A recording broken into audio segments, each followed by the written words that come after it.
What's up, everyone, and welcome to The Corporate Bartender. Today's episode is an awesome deep dive into one of the coolest techniques to get to your core message. We are stoked to have Erin Weed back on the program. If you don't know Erin, add that to your to-do list. It just might change your life. Erin is a PR, media, and television veteran who has spent her career playing in traffic at the intersection of truth and communication for the greater good. She's the founder of Girls Fight Back, helping young women protect themselves, is a TEDx speaker and TED coach, and is the creator of The Dig. What is The Dig? Well, you're going to see it today. Our own Lori Lantz peels back the layers, gets vulnerable, and shares her story so you can see how this amazing process works. Last fact, Erin always wanted to be Wonder Woman, and I'm not entirely sure that she isn't. So buckle up, TC Beers, grab your favorite cocktail, and let's get right on into it with Erin Weed, Part Deux, on today's TCB. Welcome to Sky Team's The Corporate Bartender. If you work in HR or make people decisions in your organization, this is the place to be. Now pull up a stool, belly up to the bar, and join us for The Corporate Bartender. Well, welcome, everybody. Welcome back to TCB. It's Wednesday. Wednesdays are my favorite days. It is episode number 79. We've been doing this for a long time. It is the 24th of March. March is over. Next time we get together, it's April, isn't it? Is that? No, Wednesday is March. Oh, that's right. It's the fifth Wednesday in March. Mm-hmm. Dang. But it's springtime. It's bunnies and flowers and big, wet, heavy snows for those of us in Colorado. Yep, for sure.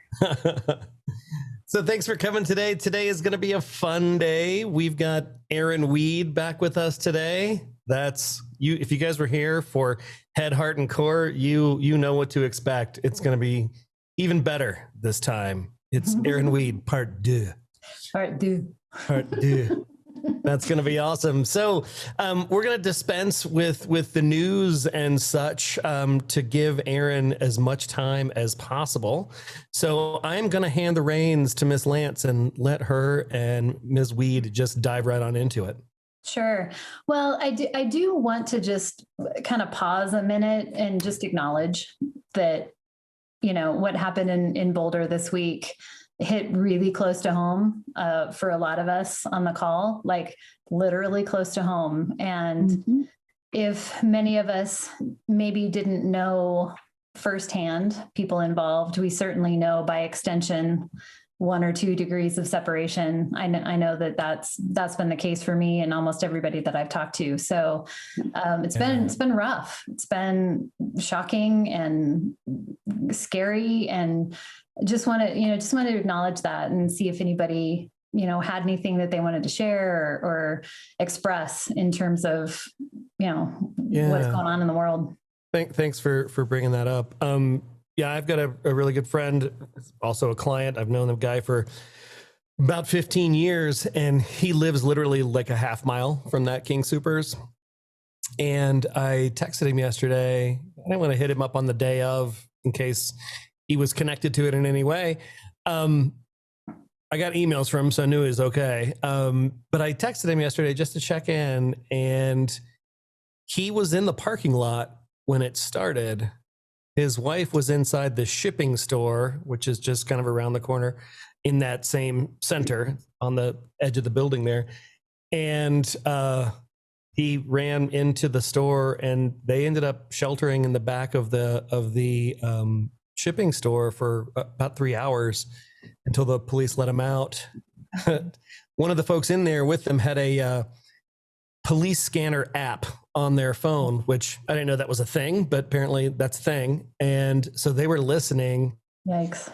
to the cops talking to each other, and they were relaying information from inside the store, and it was messed up. Mm-hmm. It was really, really messed up, and it hit him pretty hard. So it was interesting. We were talking about it, and I asked him if anybody at work knew, and he was like, "Well, no, I didn't really say anything." I'm like, "Dude, you gotta at least tell people why you're not on your game, and you should be sharing authentic things that happen in our lives. We can't separate our work life from our personal life, and it's all just one life, and your head is going to be tied up in that." and you should share that. It would be good for you too. And he did. He wrote a little piece and put it out today, and it was really well done and really amazing and just super emotional, right? I mean, that's just life. Yeah. That's just life.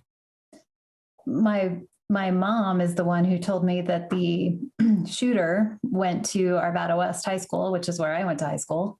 And being that he's 21, my best friend's youngest son is 21. And so who went to Arvada West. And so I texted her and she said, yeah, he knew him. He went to class, sat by him at school.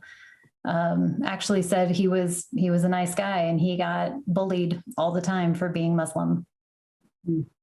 So it's just like this kind of peeling the onion, of what went into this. It's so sad. It's so sad. Well, unfortunately, we're getting good at this, in Colorado. And I have a good friend who was, her son was at STEM school. So that's been almost 2 years ago now in Highlands Ranch. And her son held his friend while he died. Oh. And my kids are Columbine kids. Oh, wow. So I can tell you 20 years later, it's still with you. So get the help, talk to people, and give yourself the chance to piece through it a day at a time, because it'll hit you at really weird times. Yeah. Yeah. Well, I just wanted to acknowledge, that this was a heavy, heavy thing. And, anybody that wants to talk, please reach out. Our community is proven to be amazingly supportive, and I appreciate each of you for that, and just, offer that up. So. Thank you. Yeah. All right. Well, deep breaths, everyone. And let's get into Erin Weed part 2. I had no idea. Like I should have prepared my French. We'll just pardon your French, Erin. We'll just pardon my French. Where's my Duolingo? Yeah. So actually, quickly, just from show of hands, how many of you were either at the episode with Erin the first time or have seen the recording of it? Or a few of you. Okay, good. Yeah. So you remember Erin, let me back up. So I know Erin from some work that she has done at Cable Labs, my company, and have just really, really enjoyed getting to know Erin more over the years. And she has worked with a lot of our engineers around how do you pitch a story, right? How do you pitch an idea in order to influence adoption or funding or connection? And so she works with them to prepare demonstrations that they give on really crazy high-tech innovations to our board of directors. So it's kind of a neat space that she works in, because as you might guess, maybe engineers stereotypically are not super comfortable in that space of storytelling and influence. And so, she's done amazing work. And she also works with our innovation boot camp to help people with the teams that the culmination of that experience is to give a pitch to a panel. And so it's been amazing to work with her. And she works with all kinds of really interesting and diverse people to kind of help them with authentic communication and finding their story and communicating that in a way that is confident and connected. And so it's really a cool space that she works in. And the first time we had Erin here, she took us through the head, heart, and core exercise, right? Those 3 different places from which we can speak. And so Erin, I'm actually gonna turn it over to you to sort of take us into what are we doing today in part 2? Sure, part 2. Okay. Well, I'll share with you my screen here. So first of all, it's so great to see everybody again, and thank you for coming back. And I'm hoping to demonstrate to you a method for helping people get to their truth in a very short amount of time. That's probably the best way to describe what the dig is, which is what I'm going to be showing you today. And Lori has so bravely volunteered to be my person that I'm going to be digging, and you all are going to be my co-diggers. So don't be thinking you could just like kick back. We're gonna actually get in there. We're gonna get to her truth through her story. I can dig it. No. Jokes for days. So this is a method that I developed about 8 years ago when I was working as a TED speaker coach.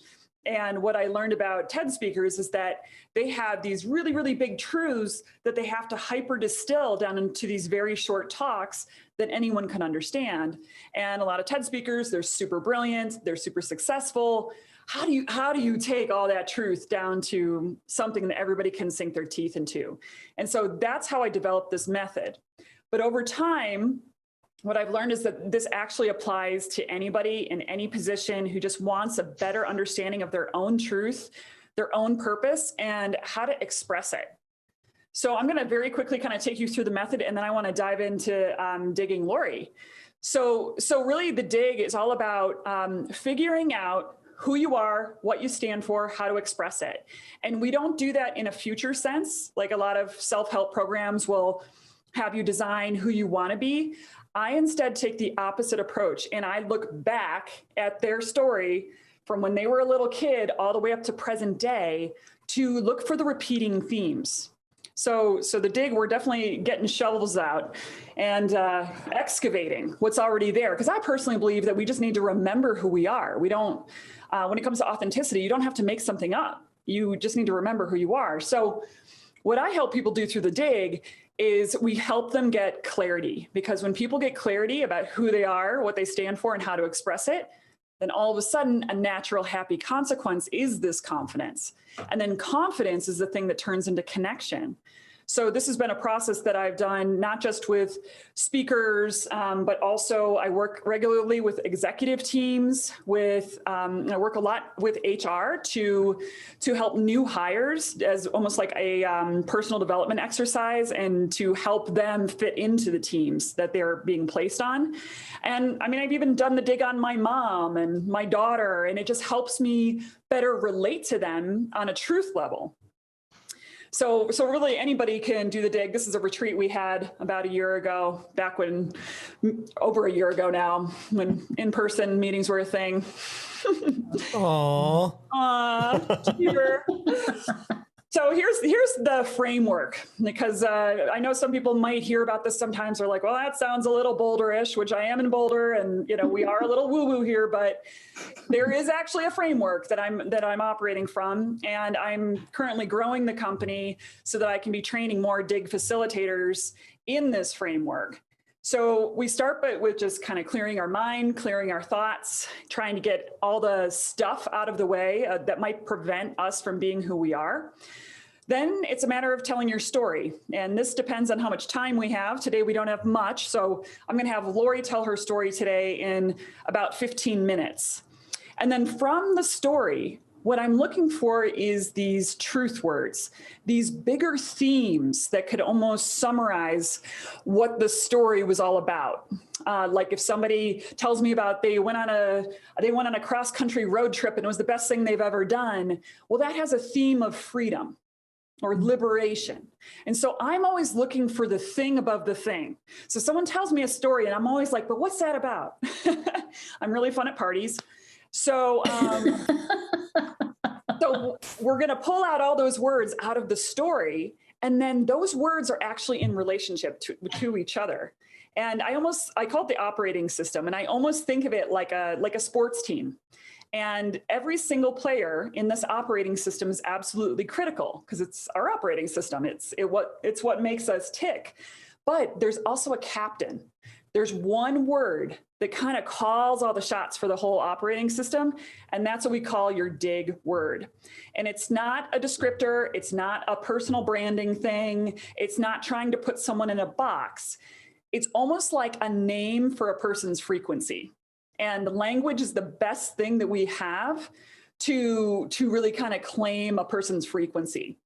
And when I say frequency, what I mean is just what you believe, the situations you're attracted to, how you show up in the world. That's your frequency, and we all have one. Mm-hmm. Kind of like, you know, when you go to somebody's house for the first time, and maybe you know them from work, and then they invite you over for dinner, and you walk into their house, and all of a sudden you get this like whole new perspective on them as you're in their living room, and you see how they decorate, and what are their favorite colors, and what do they serve for dinner. You're learning about their frequency because you're basking in it. So the dig word is one word to best explain that so that we can talk about it, because ultimately this is about connection. And that's why this process has worked so well for speakers, because it helps them get that clarity and the confidence so that they can connect with people in their audience. But you also can connect with people on a one-to-one basis, a one-to-some basis, or a one-to-many basis. And then finally, it's all about expression. You know, once you get your dig word, I challenge people to turn that into something. So whether that's a speech, a book, a blog, even like Eric was saying, that gentleman writing about his experience yesterday, that is a way to express his truth in a way that creates healing, not only for self, but for others. For other people, expressing their truth might be more of a personal pursuit. Writing a personal manifesto, writing a letter to someone that they have a challenging relationship with, even like a journal. Or if you're artistically inclined, maybe it's art, maybe it's music. Or if you're an entrepreneur, maybe it's a business. There's so many different ways that we can express our truth. But because so many of us don't achieve the epic clarity of, you know, who we are, what we're here to do, what we stand for, and how to express it, it becomes difficult to show up that way in the world. And so the dig is my whack at trying to make this a little bit easier for people to be human and to show up in a way that we feel very, very fulfilled by. So, so what we're going to do here today is I'm actually going to dig Lori, and I'm going to show you all exactly how this thing works.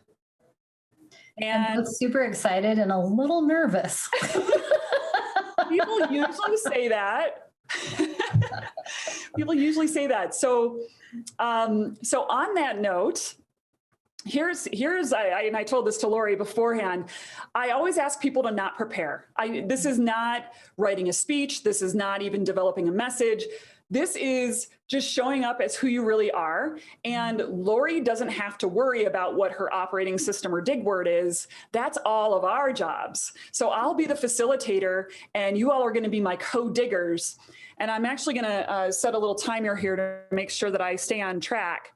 I'll dig her for about 10, 15 minutes. And we're basically just going to ask her all about her life story. And I will run that piece, and then we're going to shift to operating system. And that's when I'm going to open it up to all of you. And if you want to use the chat box while I am doing the dig, if any particular words come to you, specifically truth words, as she's telling her story, like I said before, words like freedom, be, whole, authentic, you know, those kinds of bigger words. You can see behind me, I have a whole ton of them on my board.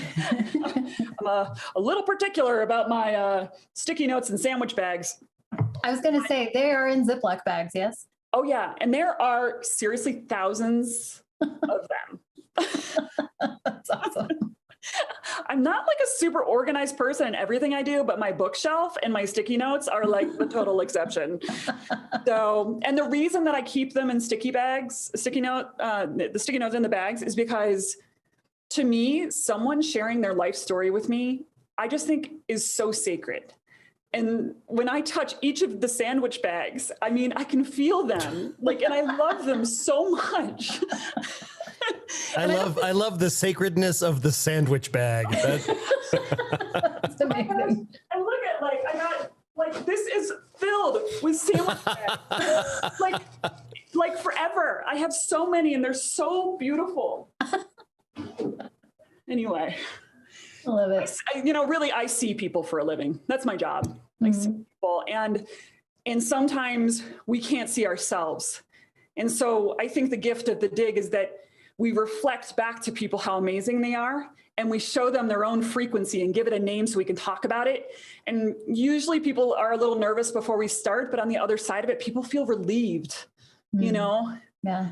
So we're just going to get right into it. So if anybody watching wants to put words in the chat box while I'm talking, I'll do my best to monitor it, and I'll capture those as well.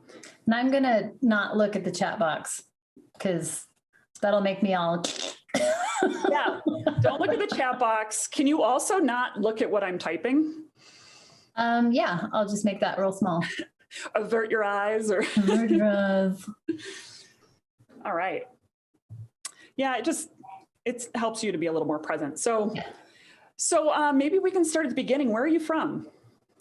I was born at St. Joe's in Denver, Colorado. I'm a rare native. Mm-hmm. You're like a true native. Yeah. And what kind of family were you born into? So my parents, and I have an older brother who's about 3.5 years older, and grew up in Arvada. They live in the same house that they moved to when I was 1 year old. So very, very stable, very, very stable. Yeah, not lovers of change, apparently. Exactly. Yeah. Yep. And what was childhood like for you? I had a pretty, I don't know, leave it to Beaver kind of childhood, if I can date myself a little bit. We would, didn't have a lot of money, but never struggled for anything. My parents, they've been married for 57 years and they still really like each other, So, I mean, there was always that vibe in the house. My brother and I got along pretty well. We had our normal quit touching me or touching my stuff. But overall, we were friends, and we lived in a neighborhood that didn't have a lot of kids at the time. And so we played together a lot. I feel like I was super blessed by not having hard stuff happen to me when I was a kid. Yeah. So how would people have described you as a child? I've always been pretty outgoing, good student. I've always had pretty solid self-confidence, which I think stems from getting a lot of positive reinforcement from my parents and from my teachers, and just the environment that I was in. We went to Holy Cross Lutheran Church. That was a big part of our lives growing up. So there was just a lot of stability and a lot of positive reinforcement. And so, I think I was just kind of a happy kid. Yeah. Okay. So did you go to college after high school? I did. I went to Pacific Lutheran University in Tacoma, Washington, which was really cool because I didn't want to go to CU or CSU or any of the state schools, because I felt like half my high school is going to go there, and I'm kind of done with that. I don't need to be around these people anymore. I didn't, and so it was a big adventure for me because I'd never been west of Colorado in my whole life. Mm-hmm. And I got something in the mail about this small college that was in outside of Tacoma, Washington. And I got to fly out there to check it out and stay in the dorms and go to the football game. And I was like locked in, like, this is amazing. Mm. And as my parents drove me out there, and I was getting ready to leave. And my best friend, who we met when we were 5 years old in kindergarten, and we're still best friends, she was like, "What are you doing? Why are you going there?" And I was like, it dawned on me. I'm like, oh my God, what am I doing? I don't know anybody. I went there for like 3 days once. And, my parents drove me out, and we unloaded my stuff in the dorm, and they hugged me goodbye and drove away. And I was like, okay, let's do this. And it was amazing. I loved it. Loved it. What was and your I major? loved that everything that I did for a long time was the first time I'd done it. Right. It was the first time I'd done all this stuff, you know? And so it was kind of the antithesis of all the stability of my childhood and my upbringing was to experience something where for a long time, everything was just new. And it was really cool. So what did you study? Business. Business. So I love science, and I started down a track of biology and science. And I decided, well, I don't want to do research, and I don't want to be a teacher, and I don't want to be a doctor. So that's not really going to take me very far. So I switched to business, but I knew that I wanted to be in the people side of business. And that's what put me in the HR track. So I actually have my bachelor's degrees in business, but with an HR concentration. So what did you do after college? So I had met a boy when I was in college, and we dated all 4 years of college. And so I graduated in May of 1994, and I married that boy in June of 1994. And we moved to Oregon. He was from Oregon. And so we lived in the suburbs of Portland, Oregon, which was like a whole nother layer of adventure, you know, living in a new state. And it's a beautiful place to live. Portland is a wonderful city. And so, started my first job there. And so it was a good time.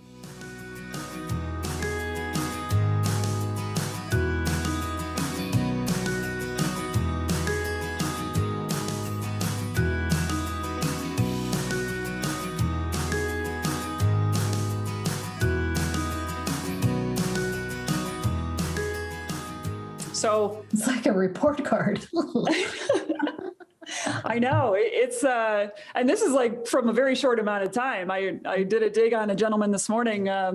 We had like 8 pages of life story. And it's just like, I see this as just so beautiful. Like I just see it as art, but yeah, so you can see, like, as you ask the questions that go through someone's life, and I tend to specialize the questions so that we get answers from childhood, from young adulthood, and then up to present day. And then I also like to ask questions that cover personal life and professional life. And one of the things that I noticed as I dig is that it actually doesn't matter really what a person is telling you after a while. They're still running the same operating system. So let me show you what I mean by that.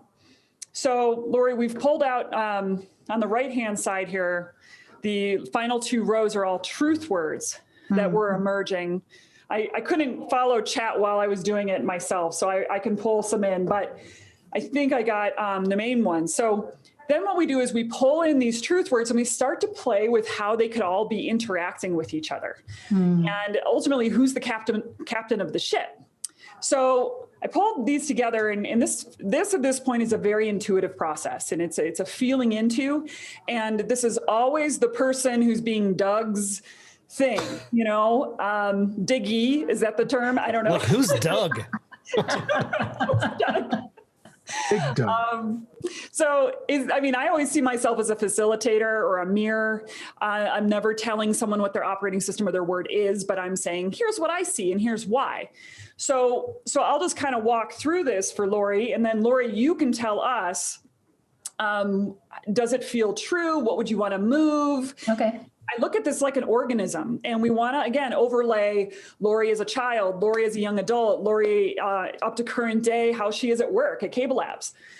So what I'm seeing for you, I don't know if it's part of the operating system or not, but passion and purpose just seem like they're really important to you. And you've really never had a job that doesn't have a passion or a purpose, at least that you shared with us. So It seems like, especially in your work life, and you also are incredibly family driven. I saw that come up in the chat a lot. There was a lot around family and compassion and motherhood. So it feels like that's very integral in your passion and purpose. But what I'm seeing as kind of the main piece is more here. It feels like everything for you starts as an adventure.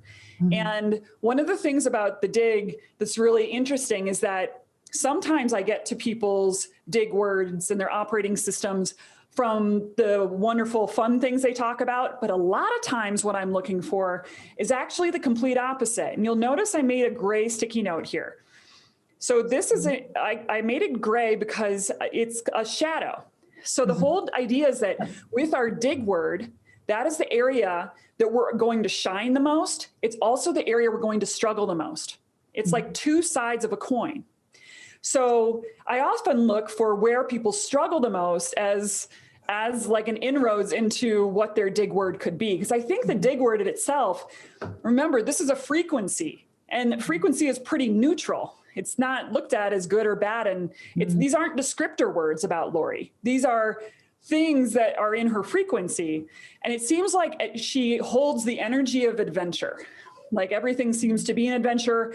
She seems to be happiest when she's on an adventure. She wants to do more traveling with what's left of her 50s, you know?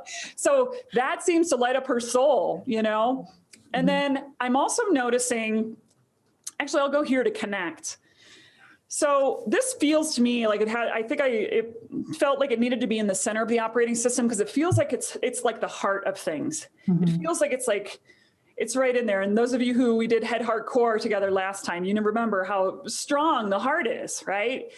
And connection just feels like it's Lori's heart. It has like a very offshooty kind of energy to me. What do you all think? Like it has like these, it's like, you know, spurring out into energy, and it's almost like she's got like an arm in excellence. Notice with her 2 jobs, and she stayed up for a really long time, there are probably some of the smartest people in the world working at both of those places, doing some incredibly high-tech, influential, purpose-driven things to advance humanity. So excellence just feels like it's just a level, like a frequency in which she's operating. And the resonance word to me feels almost like this is where the HR stuff comes in. I just, even knowing Lori as a friend, like she just like can get in on that level with almost anybody, and everybody loves her. It's just like, and I think it's because you find this resonance. Oh, do you have a list of people that don't? So I'll tell you, I actually fired somebody once who then sent me flowers. So. Wow. That is an accomplishment. Impressive. Yeah. Okay. And my guess is the reason that person did that is because even though they were exiting the position, you formed a connection and you found the resonance with that person. And this other word is an interesting one, is witness. When you got emotional talking about your children as walking their own path and being their own person, like it almost seemed like you were taking this incredible honor as being their mother to witness them on their path. And maybe that person who sent you flowers was feeling witnessed as well. Like you might be firing them, but you also were seeing them. Yeah. And that's one of the best gifts that we can give people. And at the bottom here, I have experience. And I think it's interesting that adventure and experience, it's almost like they're a sandwich between connect is like the hamburger right in the middle there. So anyway, I'm going to stop talking because I'm curious, how does it feel in your body? Like as I'm saying all this, because we want to always muscle test ourselves a little bit. Does it feel true? Is there that exhale? The word resonance, I connect with that quite a bit. Apparently I connect with connect quite a bit. Those 3, the witness, connect, resonance are the ones that probably feel like me. You know, the adventure and the experience, I think is definitely what lights me up. But those aren't things that I do by myself typically, right? Maybe on some rare occasions, those are very individual things, but usually that's with, you know? Yeah. So you're saying connection is a big part of your adventures or experiences. Yeah, I think so. Yeah. Does adventure or experience better capture what we're talking about here? That you going off to college, long way away from everybody else. I think adventure. Adventure, I agree.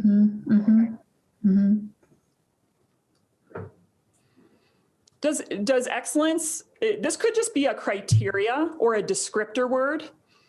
So it's funny, I'd never really thought of it in that context in terms of my work surrounding around people who are world-class in what they do. And I do love that. I mean, I'm, constantly in awe walking around people who have these brains and these abilities. So I think that is a big piece of it. But I don't know that I strive for that myself personally. I'm actually not that ambitious. I think I've been super fortunate, a lot of synchronicities and I think through connection and resonance is where my success has come from. It's not because I'm a super driven, hyper ambitious person. Okay. Now, the fun part about digs is that, these move around. That's why I work in sticky notes, so that we can feel how they're different. We can make different shapes, and then all of a sudden the whole organism changes. Isn't that fun? Yeah. I'm just going to check the chat here. Yeah, Morag had a question, Erin. She said, does witness reinforce the, quote, watch from the sidelines versus the Lori of today stroke future, which is jumping into life? Good question. So, at the end of the day, how a word applies to a person is a totally individual thing. Yeah. I've done about 1,000 of these digs. And one of the things that I've learned is that I have this thing called word twins. It's when people end up with the same dig word. And I'm starting to explore the idea of actually putting them all together to work on something and see what happens. But even though they're word twins, they actually have a very different meaning. It's just the word is just the best thing that we have. Language is the best thing that we have to label it. But really, I think, and again, not to go Boulder woo-woo on you for a moment, but I really think this is kind of a spiritual thing that we come into these bodies and we have our own frequency, and we're here to do something very specific that's probably never been done before and will never happen again. And that's why I'm so sacred about my sandwich bags, because I see that. Yeah. And to do 1,000 of these and no one is even remotely the same. Who can explain that to me? How is that possible from a data perspective? Right. Yeah.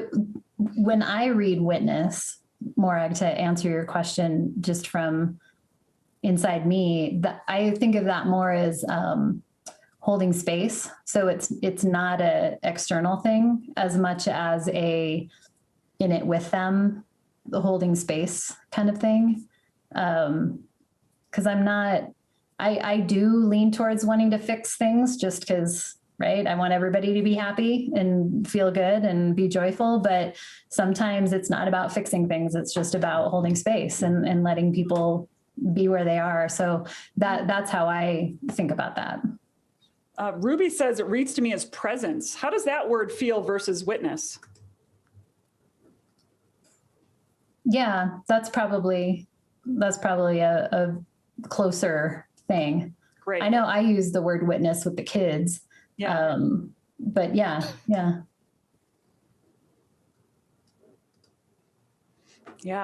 Connect, presence, adventure, resonance.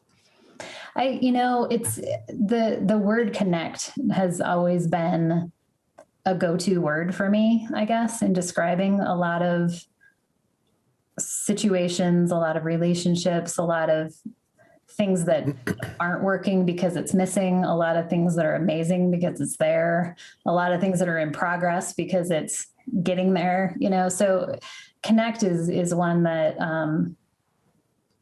because I'm, a pretty social person.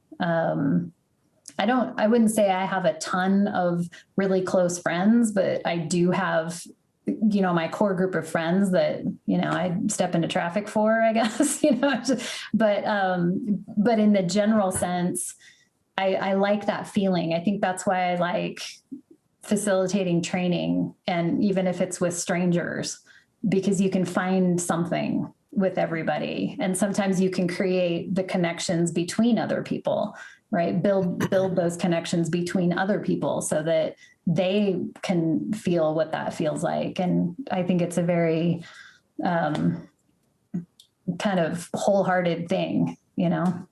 You know, Lori, it's funny as you're talking, it makes me think, because I can see the flip side of this too.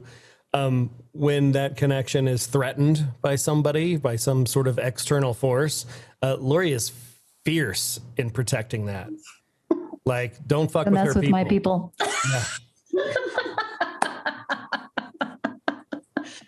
Yeah. That's funny. Yeah. Mm-hmm. So we could probably go with the fact that Lori's dig word is connect. And then here's kind of the next step of that. So what do you do once you get your dig word? Well, I know. What do I do? What do we do with I this get it thing, tattooed on my neck? What? Yes, that's exactly what you do. Right up here. So first of all, I love to develop something called a grounding question. And a grounding question is how to keep Lori in the vibration of connection. Meaning, when she goes and she fires a person, how can we keep her in a place where she's doing that termination process from a place of connection, which sounds like it's her superpower, but maybe in a romantic relationship, she's different. Maybe that's a place where she needs to drop into it more and be like, okay, this is not an attack. I can be in the spirit of connection. And so a grounding question could be, how can I feel most connected? Or does this connect with me? Or, you know, like, even if you're upset because like your internet's not working, you're on the phone with your provider or whatever. I mean, just like, how can I connect with this person?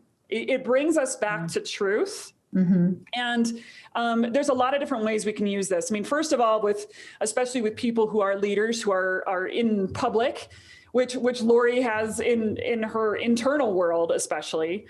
But I always look at this as when you have a message to deliver, regardless of the size, like, to remember we have an energy bubble around that message. You can be talking about new procedures of when people are coming back into the building after COVID, but really what you're doing is you're forming the connection.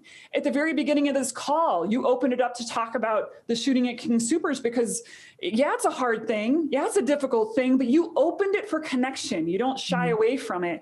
And so starting to bring conscious attention about the thing above why you're doing everything, it's probably going to all come back to connection. So that can be turned into messages. And by the way, if she ever was to give a talk, if she talked from her heart around the power of being present, connected, in resonance, and taking an adventure, she can do that all day long. Because that's like, do you feel like? Yeah. I like that. This is her natural way of operating in the world. She's been operating this way since she was 5. And my theory is that this is never going to change. And I know that's a very bold thing to say. I'm not saying she's never going to change or she's not going to evolve, but I truly believe that all of us have an operating system that's not going to fundamentally change throughout this particular human life. And I'm willing to be wrong about that, but no one's changed it yet. So, yeah, but I like what you said though, that fundamental thing, right? That word or words or whatever, that context doesn't mean you don't grow and change, but there's a through line, right? And maybe in those character builder moments, those opportunities for growth that, you know, clock you in the face, this is still in the middle of it, right? Or those big successes or those big accomplishments, this is still in the middle of it. I get that. I see that. Yeah. Well, I want to be respectful of time, so I will stay on and answer as many questions as you'd like. But I did want to just say, if anybody's curious about doing the dig themselves, or I also do the dig with teams within companies, feel free to hit me up. My email is Erin, ERIN, @thedig.com. Oh my gosh, thank you. This was amazing. Thank you for holding my hand through that. And thank you. That's hard. You did it. Yeah, big ups for Erin and Lori. Oh, thank you. Oh, we just did the same thing. We're so connected. Look at that. This was so cool. And thank you for being so open, Laura. That was amazing. I learned more about you through this. It's like, wait, what? I didn't know that. Which is awesome. It was so neat. Thanks. Thanks, guys. Mm-hmm. Awesome. Well, thanks. Yeah. And Erin and I talked about that there's group opportunities to do this. And so if that's something that anybody's interested in and within the community, we should chat about, getting in touch with Erin and giving this opportunity to more people, because it's pretty cool. What a cool process. Cool. Yeah. Yeah, for sure. So thank you for that. That was amazing. Yeah, it was super cool to just watch it unfold. It's rare that you get to, especially in doing what we do as, facilitators, right? To watch a process that closely and just be an observer of it was pretty amazing. You're a gifted facilitator, Erin. You are good at what you do. Yep. Yeah, it's great to be a fly on the wall. Right. Exactly. So but Eric, I think you could take this whole group dig thing, and with your talents, we could turn it into a drinking game. I'm sure we can do that. Everything can be a drinking game.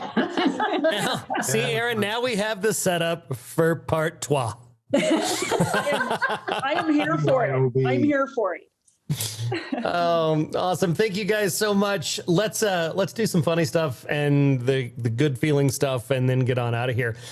Today's funny things, these things made me laugh. The Shining remains a hugely empathetic portrait of a guy trying to get some work done with a child around. Funny thing number 2, this is me being my own therapist. From the "This is where we live today" category, The Godfather was the first movie franchise to have its first and second films both nominated for Best Screenplay. The second movie franchise, Borat. Oh, boy. This one just made me laugh. Right? They're funny. They are. This one just made me laugh. It's the actual people from the meme that we all know and love. Wait, what is the meme? It's the boy and the girl walking. The boy turns around and looks at the other girl. Oh, got it. Those are the actual people in that photo. 10 years later. That's awesome. Tell me if you can relate to this one. Someone just honked to get me out of my parking spot faster, so now I have to sit here until both of us are dead. Love that. And my favorite funny thing of today, I saw this like a week ago and haven't stopped thinking about it since. That's so cute. Oh, today's good feel story. It's a quick video of about judging books and covers and whatnot. So let me just play this for you real quick. Some people never figure out the key to a successful career. But Maury shows it's not rocket science. Steve Hartman on the road near Knoxville, Tennessee. We can. Pretty good, yeah? That's amazing. Yeah, got a little teary-eyed. Yeah. I know, right? Oh. That guy who does those stories, though, if you watch CBS Sunday Morning, he's usually got a variation of that type of story in every one of those shows, CBS Sunday Morning. Cool. Yeah, I thought that was great. It was so good. My PowerPoint was crying. It crashed right there. Oh dear. Give me just 1 second to get that back up. I'll do my cocktail and you guys can go have dinner or a cocktail of your very own. Let me share that. Track down my sock thief. Just found 3 socks that I've been missing. Today's semi-quarantine cocktails is Vacation for the Recently Vaxxed. It's a riff on the Mai Tai. You're going to need a little bit of rum. And oh my God, are you looking at airfares? Some dark rum. Like for real, could we actually go somewhere? Little lime juice. Should we just go big? Half ounce of Curacao. Tahiti, right, Ruby? Ruby had to go to a coaching meeting. She's going to Tahiti in October. Mm-hmm. Yeah. Little amaretto, New York, London, Paris, Munich. Anybody get that reference? Some simple syrup. I might be getting a little too worked up, so let's take it down a notch and just start by watching that Stanley Tucci thing on CNN. That's supposed to be pretty good. That's great. Guys, thank you so much. Erin, thank you so much for being here. Lori, thanks for putting it all out on the table. You guys were amazing. One more. Oh, not a rim shot. I want applause. There it is. Thank you so much. Wednesdays are my best days, and you're my favorite people. Love each and every one of you.